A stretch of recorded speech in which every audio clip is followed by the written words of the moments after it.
Hello नमस्कार दोस्तों, स्वागत है आप सभी का हमारे YouTube चैनल तत्काल एजुकेशन पे। दोस्तों उम्मीद करते हैं आप सभी बहुत अच्छे होंगे, आपकी तैयारी भी काफ़ी ज़बरदस्त तरीके से चल रही होगी। दोस्तों आज हम आप लोगों के लिए रीजनिंग के 12 अति महत्वपूर्ण प्रश्न के बारे में इस वीडियो में बताएंगे, जो सभी परीक्षाओं के लिए बहुत महत्वपूर्ण प्रश्न होने वाले हैं। आप किसी भी गवर्नमेंट एग्जाम की तैयारी कर रहे हैं, इस टाइप के प्रश्न हमेशा पेपर में देखने को मिलेंगे। दोस्तों ये पार्ट नंबर कौन सा 120 है या पार्ट नंबर 119 नहीं देखें तो आप वीडियो सेक्शन में जाके देख सकते हैं। चलिए दोस्तों पहला प्रश्न देख लेते हैं।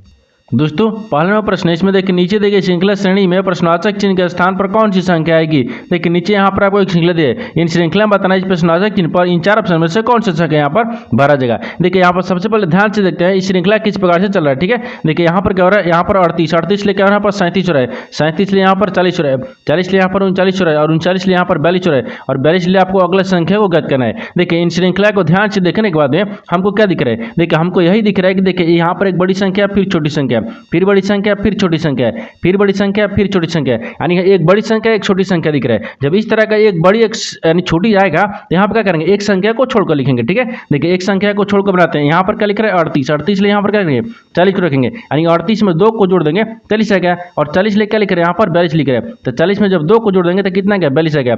ठीक उसी प्रकार से यहाँ पर अगला को ज्ञात करेंगे। अब देखिए यानी बड़ी संख्या को ज्ञात छोटी संख्या को ज्ञात करते हैं। यहाँ पर क्या दिख रहा है 37 ले क्या लिख रहे हैं यहाँ पर 39 लिख रहे हैं। ठीक है, देखिए तो यहाँ पर 37 में अगर क्या करते हैं 2 को जोड़ेंगे तो 39 आएगा। ठीक है, उसी प्रकार से यहाँ पर 39 में भी क्या करेंगे 2 को जोड़ेंगे, जब 39 में यहाँ पर 2 को जोड़ेंगे तो कितना आ जाएगा यहाँ पर 41 आएगा। 41 यानी प्रश्नवाचक चिन्ह पर कौन सा संख्या भरा जाएगा 41 हो जाएगा। तो 41 को देखते हैं किस ऑप्शन में दिख रहा है, यानी ऑप्शन नंबर आपका ए सही हो जाएगा। दोस्तों मैं उम्मीद करता हूँ इस प्रश्न को भी आप अच्छी तरह से समझ पाएंगे। तो दोस्तों नेक्स्ट प्रश्न देख लेते हैं। दोस्तों दूसरा नंबर प्रश्न है, इसमें देखिए नीचे देखिए विकल्पों में से संबंधित संख्या को चुनिए। देखिए नीचे यहाँ पर आपको एक संबंधित संख्या दी है, यहाँ पर देखिए 6 जो ना आपको 33 से समित है, देखिए यहाँ पर 11 जो ना 58 से समित है। ठीक उसी प्रकार से बताना है कि 18 जो ना इस प्रश्नवाचक चिन्ह पर इन चार ऑप्शन में से किससे समित होगा। देखिए तो यहाँ पर सबसे पहले ध्यान से देखते हैं कि जो आपको 6 है ना वो 33 ले किस प्रकार से समित है। देखिए यहाँ पर क्या दिख रहा है 6 से 33 किस प्रकार से हो रहा है। देखिए तो यहाँ पर 6 में क्या करेंगे 6 में 5 ले गुना करेंगे, 6 5 30 होता है और 30 में क्या करेंगे 3 को जोड़ देंगे, यहाँ पर कितना गया 33 आ जाएगा। ठीक उसी प्रकार से यहाँ पर देखिए 11 से क्या लिख रहा है 58 लिख रहा है, तो 11 में क्या करते हैं 11 में अगर 5 ले गुना करेंगे तो 11 5 55 होता है और 55 में यहाँ पर क्या करेंगे 3 को जोड़ देंगे, यहाँ पर कितना गया 58 आ गया। ठीक है, उसी प्रकार से यहाँ पर देखिए 18 को भी रखेंगे, तो 18 में क्या करेंगे 18 में 5 ले गुना करेंगे तो 18 5 90 होता है और 90 में क्या करेंगे यहाँ पर 3 को जोड़ देंगे, कितना गया यहाँ पर 93 आ गया। यानी इस प्रश्नवाचक चिन्ह पर कौन सा संख्या भरा जाएगा 93 हो जाएगा। तो 93 को देखते हैं किस ऑप्शन में दिख रहा है, यानी ऑप्शन नंबर यहाँ पर सी सही हो जाएगा। दोस्तों मैं उम्मीद करता हूँ इस प्रश्न को भी आप अच्छी तरह से समझ पाएंगे। चलिए तो नेक्स्ट प्रश्न देख लेते हैं।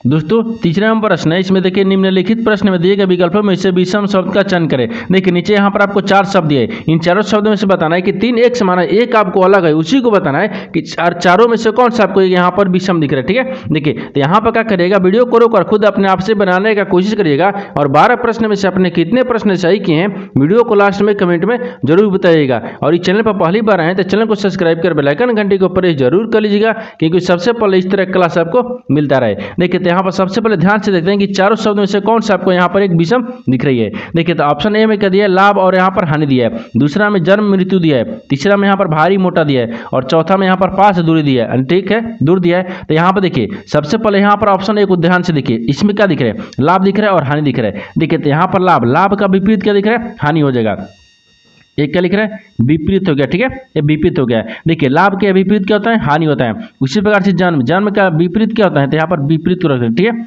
ये विपरीत हो गया, क्या है विपरीत आपको मृत्यु हो गया, यानी जन्म का विपरीत क्या होता है मृत्यु हो गया। ठीक है, उसी प्रकार से यहाँ पर देखिए क्या दिख रहा है, यानी भारी का यहाँ पर देखिए विपरीत क्या दिखेगा ये भारी। ठीक है, विपरीत मतलब भारी का आपको विपरीत क्या दिखेगा हल्का दिखेगा ना, यानी हल्का हो जाएगा। ठीक है, यहाँ पर भारी का विपरीत क्या दिखेगा हल्का दिखेगा। लेकिन यहाँ पर क्या लिख रहे हैं मोटापा यानी क्या लिख रहे हैं मोटा लिख रहे हैं, ये आपको नहीं होगा। ठीक है, उसी प्रकार से देखिए ऑप्शन डी में देखिए पास का क्या लिख रहा है दूर लिख रहा है, यानी पास का विपरीत क्या होता है दूर होता है, यहाँ पर विपरीत रखेंगे। ठीक है, ये यहाँ पर विपरीत हो गया। देखिए तो आपको कौन सा एक विषम दिख रही है, तो ऑप्शन नंबर क्या दिख रहा है, तो ऑप्शन नंबर का सी क्या दिख रहा है विषम दिख रहा है। ठीक है, क्योंकि देखिए यहाँ पर शब्द क्या दिख रहा है, यहाँ पर लाभ हानि यानी एक जो दूसरे का विपरीत दिख रहा है, यानी देखिए पहला जो है दूसरे का विपरीत है, लेकिन यहाँ पर क्या दिख रहा है यहाँ पर देखिए डी भी का आपको एक दूसरे का विपरीत है। लेकिन यहाँ पर सी देखिए भारी का विपरीत क्या होता है यानी हल्का होता है, लेकिन यहाँ पर क्या दिया मोटा दिया है, यानी ऑप्शन नंबर यही क्या दिख रहा है विषम हो गया। तो ऑप्शन नंबर सी आपका सही हो जाएगा। दोस्तों मैं उम्मीद करता हूँ इस प्रश्न को भी आप अच्छे तरह से समझ पाए होंगे। चलिए दोस्तों नेक्स्ट प्रश्न देख लेते हैं। दोस्तों 4वां प्रश्न है, इसमें देखिए निम्नलिखित विकल्पों में से दी गई शब्द की यानी दर्पण छवि को पहचाने। देखिए यहाँ पर सबसे पहले प्रश्न समझिए सिंबल करें, ठीक है। देखिए यहाँ पर क्या बोल रहा है, ये नीचे आपको यहाँ पर क्या दिया, एक छवि दिया, ठीक है। इन छवि को जब हम दर्पण में देखेंगे एक किस प्रकार से दिखेगा आपको इसी को बताना है, ठीक है। देखिए तो यहाँ पर सबसे पहले क्या करेंगे, इस छवि को दर्पण में देखते हैं। तो यहाँ पर देखिए एक दर्पण रखेंगे, ठीक है। यहाँ पर जब हम दर्पण को रखेंगे तो एफ को देखेंगे, देखिए यहाँ पर एफ दिया है। जब एफ को दर्पण में देखेंगे एक किस प्रकार से दिखेगा, देखिए आपको इस प्रकार से दिख जाएगा, ठीक है। यानी एफ आपको इस प्रकार से दिख जाएगा और 7 को किस प्रकार से दिखेगा, देखिए 7 आपको इस प्रकार से दिख जाएगा, ठीक है। यानी देखिए यहाँ पर आपको 7 इस प्रकार से दिख जाएगा और उसी प्रकार से देखिए एस आपको क्या दिखेगा, इस आपको इस प्रकार से दिख जाएगा। 8 आपको उसी प्रकार से दिखेगा और यहाँ पर देखिए 9 आपको इस प्रकार से दिख जाएगा। देखिए जब ये आपको क्या दिया, वास्तविक आकृति दिया यानी वास्तविक क्या दिया, यानी यहाँ पर क्या दिया, छवि दिया है। जब इसी छवि को हम जब दर्पण में देखेंगे तो देखिए ये इस प्रकार से दिखेगा। इस तरह की जो आकृति है ना वो देखते हैं किस ऑप्शन में दिख रहा है, ठीक है। देखिए इस तरह का जो आपको छवि है वो किस ऑप्शन में दिख रहा है, तो ऑप्शन नंबर किस में दिख रहा है, तो ऑप्शन नंबर आपका ए में दिख रहा है। यानी ऑप्शन नंबर आपका ए क्या हो जाएगा, सही हो जाएगा। दोस्तों मैं उम्मीद करता हूं इस प्रश्न को भी आप अच्छे तरह से समझ पाएंगे। चलिए दोस्तों नेक्स्ट प्रश्न देख लेते हैं। दोस्तों 5वां प्रश्न है, इसमें देखिए नीचे दी गई प्रश्न आकृति में लुप्त संख्या ज्ञात कीजिए। देखिए नीचे यहाँ पर आपको आकृति दिया है, नहीं आपको 3 आकृति दिया है। इन तीनों आकृति में से बताना है कि इस प्रश्नवाचक चिन्ह पर इन 4 ऑप्शन में से कौन सा संख्या यहाँ पर भरा जाएगा। देखिए यहाँ पर सबसे पहले ध्यान से देखिए इन तीनों आकृति में से क्या दिख रहा है आपको, प्रश्नवाचक चिन्ह कहाँ पर दिया है, यहाँ पर नीचे दिया है। और इसका कहने का मतलब हो गया कि 85 और 52 एक किस प्रकार से लगा है, ठीक उसी प्रकार से क्या करेंगे, यहाँ प्रश्नवाचक चिन्ह पर संख्या को रखेंगे। तो देखिए यहाँ पर क्या दिख रहा है, यहाँ पर देखिए पहला आकृति में यानी 21 को और यहाँ पर 31 को आपस में क्या करेंगे कि यहाँ पर 52 आ जाएगा। ठीक उसी प्रकार से यहाँ पर क्या लिख रहा है, यानी 39 और 46 को आपस में क्या करेंगे कि यहाँ पर 85 आ गया। उसी प्रकार से यहाँ पर 16 को और 83 को क्या करेंगे, प्रश्नवाचक चिन्ह पर संख्या को रखा जाएगा। देखिए तो सबसे पहले यहाँ पर ध्यान से देखिए क्या दिख रहा है, इन दोनों को आपस में पहले जोड़ते हैं, ठीक है। देखिए इन दोनों को आपस में क्या करेंगे, जोड़ेंगे। यानी 21 को और यहाँ पर प्लस में क्या करेंगे 31 को जोड़ेंगे तो यहाँ पर कितना रहा है, तो देखिए 2 यानी 1 1 2 हो गया और 3 2 5 आ गया, 52 आ गया। इन देखिए इन दोनों को आपस में जोड़ने 21 को और 31 को जोड़ने के बाद में यहाँ पर ये 52 आ गया, ठीक है। उसी प्रकार से देखिए यहाँ पर क्या लिख रहे हैं, 39 और 46 को आपस में जोड़ते हैं। ये 39 दिख रहा है और प्लस में यहाँ पर 46 दिख रहा है। इन दोनों का आपस में जोड़ेंगे तो कितना गया, 9 6 कितना का यहाँ पर 15 हो गया, 15 के 5 7 लेके हो गया और 4 3 7 1 8 गया, कितना का यहाँ पर देखिए 85 गया, यानी यहाँ पर 85 लिखा है, ठीक है। उसी प्रकार से क्या करेंगे, तीसरा आकृति को भी जोड़ेंगे। देखिए यहाँ पर 16 लिख रहा है, ये क्या दिए 16 दिए, 16 को और यहाँ पर 83 को जोड़ेंगे, ठीक है। तो 6 3 कितना का यहाँ पर 9 आ गया और 8 1 9 आ गया, ठीक है। कितना का 99 आ गया। यानी इस प्रश्नवाचक चिन्ह पर कौन सा संख्या भर देगा, 99 हो जाएगा। तो 99 को देखते हैं किस ऑप्शन में दिख रहा है, यानी ऑप्शन नंबर यहाँ पर डी से यानी 4 सही हो जाएगा। दोस्तों मैं उम्मीद करता हूँ इस प्रश्न को भी आप अच्छे तरह से समझ पाएंगे। चलो दोस्तों नेक्स्ट प्रश्न देख लेते हैं। दोस्तों 6 नंबर प्रश्न है, इसमें देखिए नीचे दिए गए विकल्पों में से संबंधित शब्द को चुनिए। देखिए नीचे यहाँ पर आपको एक संबंधित शब्द है, यानी नेपाल जो है ना आपको गाय से संबंधित है। ठीक उसी प्रकार से बताना है कि भारत जो है इस प्रश्नवाचक चिन्ह पर इन 4 ऑप्शन में से किससे संबंधित होगा। देखिए यहाँ पर सबसे पहले ध्यान से देखिए कि यहाँ पर जो नेपाल है ना आपको यहाँ पर गाय से किस प्रकार से संबंधित है। देखिए नेपाल गाय से किस प्रकार से संबंधित है, तो नेपाल का राष्ट्रीय पशु क्या है, गाय है। तो यहाँ पर राष्ट्रीय पशु को लिखेंगे, ठीक है। ये राष्ट्रीय हो गया, यहाँ पर ये राष्ट्रीय, ठीक है। ये राष्ट्रीय क्या है, पशु है, ठीक है। राष्ट्रीय पशु है, ठीक है, राष्ट्रीय पशु है। देखिए नेपाल का राष्ट्रीय पशु क्या है, गाय है। ठीक उसी प्रकार से भारत का राष्ट्रीय पशु कौन है, तो यहाँ पर बाघ हो जाएगा, ठीक है। ये क्या हो जाएगा, राष्ट्रीय पशु कौन है, यहाँ पर बाघ है। तो यहाँ पर राष्ट्रीय लिखेंगे, ठीक है। ये राष्ट्रीय यहाँ पर पशु हो जाएगा, ठीक है। राष्ट्रीय पशु हैं। यहाँ पर जिस प्रकार से नेपाल का, देखिए नेपाल का राष्ट्रीय पशु कौन है, गाय है। ठीक उसी प्रकार से भारत का राष्ट्रीय पशु कौन हो गया, बाघ हो गया। तो बाघ को देखते हैं किस ऑप्शन में दिख रहा है, यानी ऑप्शन नंबर यहाँ पर सी सही हो जाएगा। दोस्तों मैं उम्मीद करता हूँ इस प्रश्न को भी आप अच्छे तरह से समझ पाएंगे। चलिए दोस्तों नेक्स्ट प्रश्न देख लेते हैं। दोस्तों 7वां प्रश्न है, इसमें देखिए उस विकल्प का चयन करें जिसमें दी गई संख्याओं के समूह के बीच वही संबंध है जो दिए गए संख्या समूह में दी गई संख्याओं के बीच से है। देखिए यहाँ पर सबसे पहले प्रश्न समझिए सिंबल करें, ठीक है। देखिए यहाँ पर क्या बोल रहे हैं, नीचे यहाँ पर आपको एक क्या दिए, समूह दिया, ठीक है। इन समूह आपस में जिस प्रकार से समझते हैं ना, ठीक उसी प्रकार से बताना है कि इन चारों ऑप्शन में से कौन सा जो है इसी समूह जैसा ही आपको संबंध दिख रहा है, ठीक है। तो सबसे पहले क्या करेंगे, सबसे पहले ध्यान से देखेंगे जो आपको समूह दिया है वो आपस में किस प्रकार से समझ दिख रहा है। देखिए यहाँ पर 15 दिया, 7 दिया और 110 दिया है। इन आपस में तीनों किस प्रकार से समय दिख रहा है। देखिए यहाँ पर देखिए ध्यान से देखिए, यहाँ पर क्या दिख रहा है, ये 15 और 15 को यहाँ पर क्या करेंगे, 15 को और 7 को आपस में गुना करते हैं तो 15 7 कितना होता है यहाँ पर 15 7 कितना होता है, 15 7 75 होता है। पहले लिख लेते हैं, ठीक है। देखिए 15 और गुने 7 करेंगे, ठीक है। 15 गुने 7 हो गया और बराबर में कितना दिख रहा है, 15 7 75 से 105 आ गया। और 105 में क्या करेंगे, 5 को जोड़ देंगे तो ये कितना गया, यहाँ पर 110 आ गया, जो कि यहाँ पर दिया है। देखिए इन दोनों को आपस में गुना कर देंगे और यहाँ पर 5 को जोड़ेंगे तो 110 आ गया, यानी तीसरी संख्या आ रहा है। ठीक उसी प्रकार से देखिए यहाँ पर आपको चारों ऑप्शन में से बताना है किसी जैसा कौन सा आपको ऑप्शन सही दिख रहा है, ठीक है। देखिए तो यहाँ पर ऑप्शन ए को रखेंगे। ऑप्शन ए में क्या दिख रहा है, 18 दिख रहा है, ठीक है। 18 दिख रहा है, यहाँ पर 5 दिए, फिर यहाँ पर कितने दिए, यहाँ पर थोड़ा सा, ठीक है, यहाँ पर 95 दिए। 21 प्रकार से लिख रहे हैं। देखिए तो यहाँ पर 18 5 कितना होता है, यहाँ पर 90 होता है। ये यहाँ पर एक बार लिख लेते हैं, ठीक है। ये 18 हो जाएगा ना, यहाँ पर 18 हो गया, फिर गुने 5 हो गया और यहाँ पर 18 5 कितना गया, 90 हो गया, ठीक है। और 90 में क्या करते हैं, 5 को जोड़ देंगे तो यहाँ पर कितना देगा, 95 गया, जो कि देखिए तीसरी संख्या आपको 95 दिख रहा है। देखिए 18 में यहाँ पर गुना करेंगे, 18 5 90 और 90 में 5 को जोड़ेंगे तो कितना गया, 95 गया, जो कि आपको तीसरी संख्या आ गया। यानी क्या दिख रहा है, इसमें यही दिख रहा है कि जो आपको ये आपको समूह दिया गया जैसा ही समझ क्या दिख रहा है, ऑप्शन नंबर ए दिख रहा है। यानी ऑप्शन नंबर ए आपका सही हो जाएगा। दोस्तों मैं उम्मीद करता हूँ इस प्रश्न को भी आप अच्छी तरह से समझ पाए होंगे। चलिए दोस्तों नेक्स्ट प्रश्न देख लेते हैं। दोस्तों 8 9 प्रश्न है, इसमें देखिए यदि श्रीमान x की 2 बहनें यानी y, देखिए y और z हैं और W की माँ y के पिता की बहन है, तो यहाँ पर W की माँ की क्या है, यानी यहाँ पर बताना है कि जो W की माँ है ना वो x की क्या लगेगी, आपको इसी को बताना है, ठीक है। देखिए तो यहाँ पर सबसे पहले प्रश्न समझिए, इसमें बोल कर, ठीक है। देखिए यहाँ पर क्या बोल रहा है, ये आपको क्या दिए, बोल रहा है कि यदि श्रीमान x की 2 बहनें हैं, तो सबसे पहले यहाँ पर x की 2 बहनें रखते हैं, ठीक है। x हो गया, x की 2 बहनें हैं, ये बहन हो गया, ठीक है। x की 2 बहनें हैं, x की 2 बहनें कौन सा दिख रहा है, यहाँ पर देखिए y दिख रहा है और यहाँ पर z है। देखिए यहाँ पर y को रखेंगे, ठीक है, ये y हो गया, यहाँ पर z दिख रहा है, इन दोनों आपस में क्या है, बहनें हैं, ठीक है। यहाँ तक ठीक है। आगे बोल रहा है कि और W की माँ, जो W की माँ है ना, तो मान लीजिए यहाँ पर क्या रखते हैं, W रखते हैं, ठीक है। यानी W की माँ, तो यहाँ पर माँ रखते हैं, ये W की माँ, ठीक है। W की माँ, W की माँ Y के पिता, तो Y के पिता, तो मान लीजिए Y के यहाँ पर पिता को रखते हैं, ठीक है। Y के पिता, Y के पिता की बहन, तो Y के पिता की बहन कौन है, W की माँ, तो यहाँ पर बहन हो गया, ठीक है, ये बहन है, ठीक है, यहाँ पर बहन है।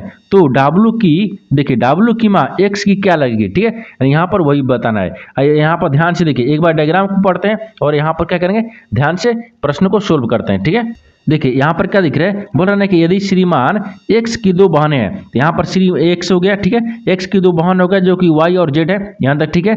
आगे बोल रहा है कि z, देखिए यहाँ पर बोल रहा है कि W की माँ, जो W है ना, यहाँ पर W दिख रही है, ये W की माँ देखिए y की पिता, तो y के पिता ये हो गया, ठीक है, y के पिता की बहन है, तो y के पिता की ये कौन है, बहन है।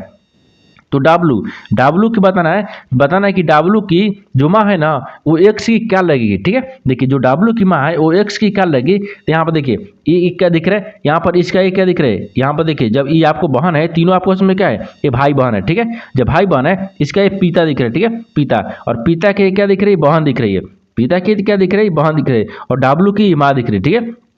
जब W की माँ दिख रही है, इसकी बहन दिख रही है, देखिए तो यहाँ पर देखिए x जो है ना बोला वही है कि W की माँ, जो W की माँ है, ठीक है, ये W की माँ है, W की माँ x की क्या लगी, तो यहाँ पर W की माँ जो है ना वो x की क्या लगी, ठीक है, W की माँ जो है ना x की क्या लगी, ठीक है। तो यहाँ पर देखिए x को बता रहा है ना कि x को क्या लगी, तो x को W की माँ क्या लगी, यहाँ पर आंटी हो जाएगी, क्या हो जाएगी, यहाँ पर आंटी हो जाएगी, ठीक है, ये आंटी हो जाएगी। देखिए यहाँ पर आंटी हो जाएगी, तो यहाँ पर एक बार लिख भी लेते हैं, ठीक है। देखिए यहाँ पर क्या दिख रही है, W की, ठीक है, W की माँ, ठीक है, W की माँ x की क्या है, आंटी है, क्या है, यहाँ पर आंटी है। तो आंटी को देखते हैं किस ऑप्शन में दिख रहा है, यानी ऑप्शन नंबर यहाँ पर बी सही हो जाएगा।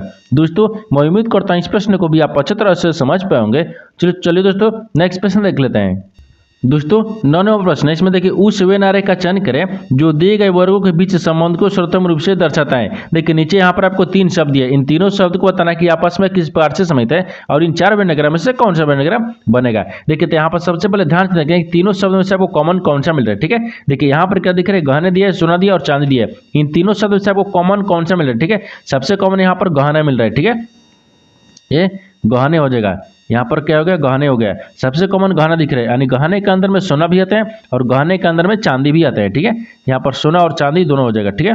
यहाँ पर क्या दिख रहा है, ये सोना हो गया और यहाँ पर ये चांदी होगा। ठीक है, ये चांदी दिख रहा है। देखिए सबसे कॉमन क्या दिख रहा है, गहने दिख रहे हैं। गहने के अंदर में सोना भी आता है, गहने के अंदर में चांदी भी आते हैं, यानी आपस में इस प्रकार से समित हो जाएगा और इस तरह का वेन डायग्राम बन जाएगा। इस तरह का वेन डायग्राम को देखते हैं किस ऑप्शन में दिख रहा है, यानी ऑप्शन नंबर ए आपका सही हो जाएगा। दोस्तों मैं उम्मीद करता हूँ इस प्रश्न को भी आप अच्छी तरह से समझ पाए होंगे। चलिए तो नेक्स्ट प्रश्न देख लेते हैं। दोस्तों 10वां प्रश्न, इसमें देखिए जब इसे बिंदुदार, देखिए यहाँ पर बोल रहा है कि बिंदुदार रेखा पर मोड़ा जाता है तो कौन सा पैटर्न पारदर्शी शीट के समान होगा। देखिए यहाँ पर सबसे पहले प्रश्न समझिए, इसमें बोल कर, ठीक है। देखिए यहाँ पर क्या बोल रहा है कि नीचे यहाँ पर आपको दो आकृति दिया है, जिससे पर यहाँ पर क्या दिया, ये प्रश्न आकृति है, ये आपको उत्तर आकृति है। ठीक है, ये जो प्रश्न आकृति बोल रहा है, यहाँ बोल रहा है देखिए बिंदुदार रेखा पर मोड़ दिया जाता है तो कौन सा पैटर्न पारदर्शी के समान होगा। यानी इसका कहने का मतलब है कि यहाँ पर देखिए बिंदुदार दिए, ठीक है। ये बिंदुदार को क्या करेंगे, इसको मोड़ देंगे। जब इसको मोड़ेंगे, यहाँ पर देखिए इसको इधर मोड़ देंगे, ठीक है। इसको जब हम मोड़ देंगे, ये बोल रहा है वही रहे कि जब इसको हम मोड़ेंगे ना, तो मोड़ने के बाद में एक किस प्रकार से आपको बनेगा, देखिए बोल रहा है ना कि पारदर्शी शीट के समान होगा, यानी किस प्रकार से आपको दिखेगा, आपको इसी को बताना है। ठीक है, देखिए तो सबसे पहले यहाँ पर ध्यान से देखिए क्या दिख रहा है। जब इस आकृति को देखिए, इस आकृति को मोड़ेंगे इधर से तो किस प्रकार से हो जाएगा। देखिए जब इसका परछाई इधर बन जाएगा ना, जब इससे इधर बन जाएगा तो ये आपको देखिए बिंदु आपको इस तरह से आ जाएगा। ये जो आपको बिंदु दिख रहे हैं, ये बिंदु आपको इस प्रकार से आ जाएगा, क्योंकि इसको कागज को मोड़ेंगे। ठीक है, जब मोड़ेंगे तो यहाँ पर किस प्रकार से आ जाएगा, देखिए यहाँ पर किस प्रकार से आ जाएगा, तो यहाँ पर ध्यान से देखिए, यहाँ पर इस प्रकार से आ जाएगा। ठीक है, यहाँ पर इधर हो गया और यहाँ पर क्या दिख रहा है, यहाँ पर आपको देखिए ई वाला इधर दिख जाएगा। वो थोड़ा सा इसमें देखिए, इसमें क्या करते हैं, थोड़ा सा इसको हटा देते हैं। देखिए यहाँ पर क्या दिख रहा है, ये आपको इधर से आ जाएगा। ठीक है, अब देखिए यहाँ पर करना कुछ नहीं है, यहाँ पर ध्यान से देखिएगा। ठीक है, अब देखिए इसमें क्या करेंगे, तो यहाँ पर आपको क्या दिख रहा है, इस तरह का बिंदु जो आ गया। ठीक है, इस तरह का बिंदु आ जाएगा, ये आपको यहाँ पर बिंदु दिख रही है। ठीक है, यहाँ पर एक बिंदु दिख जाएगा, इस प्रकार से जाएगा। अब ई वाला जो आकृति है ना, देखिए ये जो वाला आकृति है वो किधर बनेगा, ये वाला आकृति आपको नीचे बनेगा, क्योंकि देखिए यहाँ पर क्या दिख रहा है, इस प्रकार से होगा, इधर से हो जाएगा और यहाँ पर इस प्रकार से हो जाएगा, इस तरह का आकृति बनेगा। देखिए ये प्रश्न आकृति है, जब इस पर प्रश्न आकृति को जब इसको मोड़ेंगे, मोड़ने के बाद में किस प्रकार से आकृति बनेगा आपको इसी को बताना है। तो जब मोड़ने के बाद में देखिए आकृति आपको इस प्रकार से बन जाएगा, इस तरह का आकृति। देखते हैं किस ऑप्शन में दिख रहा है, तो ऑप्शन नंबर किस में दिख रहा है, ऑप्शन ए में दिख रहा है, नहीं दिख रहा है, यानी ऑप्शन नंबर बी में दिख रहा है। ऑप्शन नंबर बी आपका सही हो जाएगा। दोस्तों मैं उम्मीद करता हूँ इस प्रश्न को भी आप अच्छी तरह से समझ पाएंगे। चलिए दोस्तों नेक्स्ट प्रश्न देख लेते हैं। दोस्तों 11वां प्रश्न है, इसमें देखिए यदि प्लस यहाँ पर भागा, यदि यहाँ पर देखिए यदि भागा और यहाँ पर माइनस के स्थान परस्पर बदल दिए जाते हैं तो दिए गए व्यंजन का मान कितना होगा। देखिए यहाँ पर सबसे पहले प्रश्न समझिए, इसमें बोल कर, ठीक है। देखिए यहाँ पर क्या बोल रहा है, नीचे यहाँ पर क्या दिया, एक समीकरण दिया है। इन समीकरण में बोल रहा है कि दो चिन्ह को आपस में परस्पर बदल देने पर इस समीकरण सोल्व करना है। ठीक है, यानी समीकरण यानी व्यंजन को मान ज्ञात करना है। तो ज्ञात करने के लिए क्या बोल रहा है, यहाँ पर भागा, भागा की जगह पर क्या बोल रहा है, माइनस, माइनस की जगह पर भागा रखेंगे। तो समीकरण में ध्यान से देखते हैं। ठीक है, क्या बोल रहे हैं, भागा, भागा की जगह पर यहाँ पर क्या रखते हैं, माइनस रखेंगे और माइनस की जगह पर यहाँ पर भागा रखेंगे। अब समीकरण को सोल्व करेंगे। देखिए यहाँ पर कितना क्या, 18, 18 भागा कितने दिए, 6 दिए, फिर प्लस में यहाँ पर 14 दिए। ठीक है, फिर गुना कितने दिए, 10 दिए, माइनस 5 दिए। तो यहाँ पर देखिए यानी 3 6 18 हो गया, 3 हो गया, और यहाँ पर 10 में 3 हो गया, फिर प्लस कितने दिए, यानी 140 है गया। 10 में 40 में गुना करेंगे तो 140 आ गया, फिर माइनस 5 आ गया। इनको जोड़ेंगे तो कितना आ जाएगा, 143 आएगा। ठीक है, तो 143 में क्या करेंगे, 5 को माइनस करेंगे, यानी 138 आ गया। यानी इस प्रश्नार्थक चिन्ह, यानी देखिए इसका सोल्व करने के बाद में इसका मान कितना गया, 138 आ गया। तो 138 को देखते हैं किस ऑप्शन में दिख रहा है, यानी ऑप्शन नंबर यहाँ पर बी सही हो जाएगा। दोस्तों मैं उम्मीद करता हूँ इस प्रश्न को भी आप अच्छी तरह से समझ पाएंगे। चलो दोस्तों नेक्स्ट प्रश्न देख लेते हैं।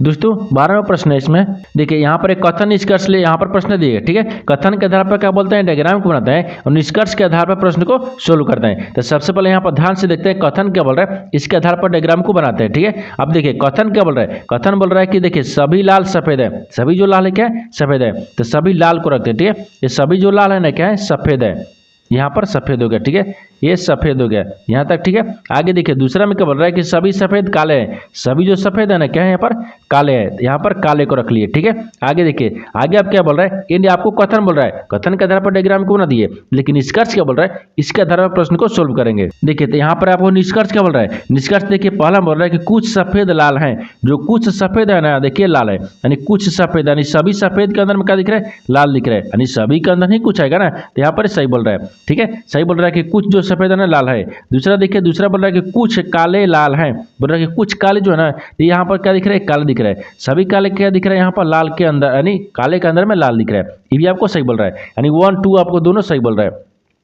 ठीक है, अब देखिए तीसरा क्या बोल रहा है कि कुछ लाल काले नहीं है, बोल रहा है कि कुछ जो काले हैं ना वो लाल नहीं है। हमको दिख रहा है कि सभी काले के अंदर में लाल दिख रहा है, ये डायग्राम में दिख रहा है, लेकिन ये बोल रहा है कि नहीं है। इसका मतलब है गलत बोल रहा है। क्या बोल रहा है, गलत बोल रहा है। तीसरा यानी हो गया। चौथा को देखते हैं।